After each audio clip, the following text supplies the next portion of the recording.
Manuel Island kien proġett maqbul b'mod unanimu, anke l-Labor kien favur, kif ikkonferma l-eks-Prim Ministru Alfred Sant f'kummenti li tal Times of Malta.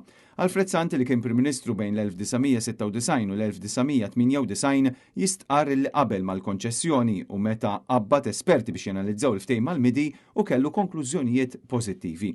Sant jinsisti li ma kien hemm ebda raġuni għaliex il-Labor dak iż-żmien kellu joqgħod ifettaq fuq il-proġett ta' Manuel Island u fil-fatt il-qbil fil-Parlament kien unanimu.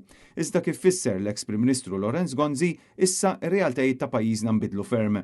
Mat-Times Lorenz Gonzi qal li l-Gvern għandu jaċċetta li hemm pressjoni kbira min-nies u li l-karba għal spazji miftuħa hija waħda enormi. Din il-konċessjoni kienet iffirmata fis-sena 2000 u Lorenz Gonzi insisti li kollox sar b'mod trasparenti mal-midi, tant li appella lil Prim Ministru Robert Abela sabiex jara ir-rekords parlamentari u jieqaf jattakka b'mod partiġjan.